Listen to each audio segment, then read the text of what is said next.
Hello all, welcome back to Sports Tiger. So today I've been given this opportunity to try and bring to you a fantasy tip preview for the weekend. So specifically we'll be talking about Chelsea versus Crystal Palace at Stamford Bridge on Saturday. So sit back and watch this one.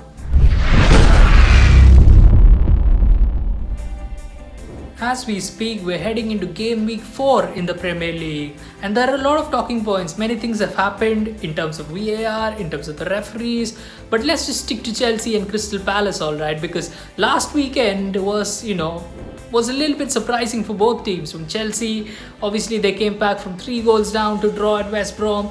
Crystal Palace, notably, they suffered their first defeat. If we talk about team news, we need to talk about the fact that Chelsea were involved in a midweek cup game against Tottenham.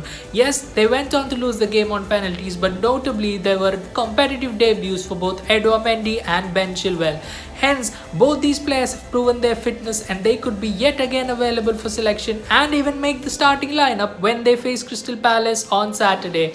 With respect to the Eagles though, they did not have any midweek obligations, and as such, they've had a whole week to prepare for this game against Chelsea.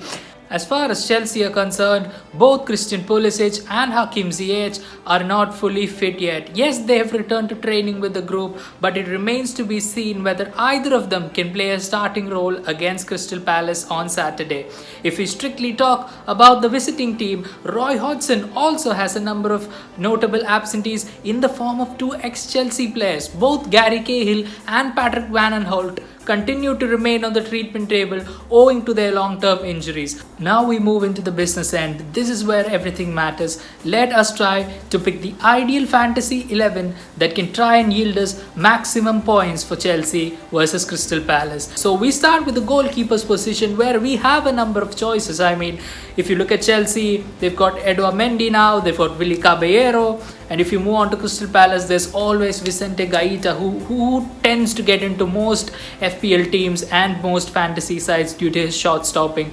So for me personally, I'd go with Gaita simply because of the fact that Chelsea have had issues at the back. They are looking like a side that can concede a goal or two, and with Mendy just coming in, you wouldn't know what the combination would be, and it's not necessary that he would hit the ground running straight away either. So for me, the goalkeeping position has to be Gaita, because if I put Gaita in there, then I can field obviously an extra Chelsea player in the outfield and going forward.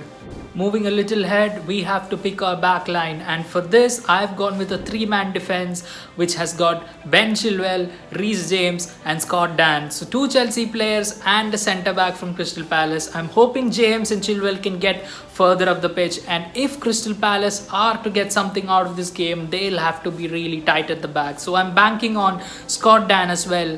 Now we move to the area of the pitch where 9 out of 10 games are either won or lost. The first one would be Wilfried Zaha. I mean, he plays for Palace. He comes as a midfielder, but he plays further up front for Palace, and he is a goal threat. He showed that at Manchester United a couple of weeks ago. He can continue to develop as the season progresses. With Chelsea's problems at the back, I think Zaha can ask a few questions. So he'd be my vice captain as well for this team, and he'll be accompanied by 3 others from Chelsea in midfield. So the first one would be Mason Mount, who just scored against West Brom. Then I've got Mateo Kovacic, who can sort of sit back and dictate terms. For the final pick, I've gone for Kai Havertz. Yes, I know he's not totally set the stage on fire in the Premier League, but you'd have to think at some point he's going to come out given the talent that he is. Yes, it's the goals that win you games, and for this particular clash, we've gone with a front 3. A front 3 that consists of summer signing Timo Werner, who arrived to Chelsea from RB Leipzig, and we've got Tammy Abraham, a very familiar face at Cobham and Chelsea, and finally we've got Jordan Ayew from Crystal Palace. As far as these 3 are concerned, any potential goal threat from their sides would or may possibly go through them. So that's why we've picked the 3 of them, and out of that, Timo Werner would be my captain. I know he scored against Tottenham in the cup, so that's his first competitive goal for the club. There are surely goals in this guy, goals and assists. He can come in from the left. If he establishes a good partnership with Abraham, it could come as goals and assists. So if you're banking on someone, I think Werner has to come good, and that's why he's my pick for captain.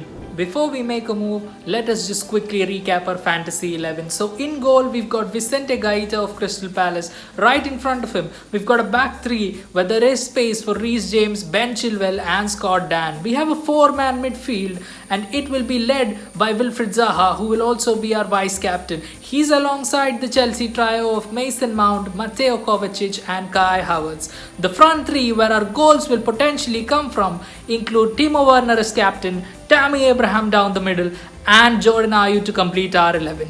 That's all we have in this segment. I surely hope it brings you maximum fantasy points. Here's hoping to see you again with another round of fixtures next week. Until then, stay tuned and stay connected to Sports Tiger. See you again.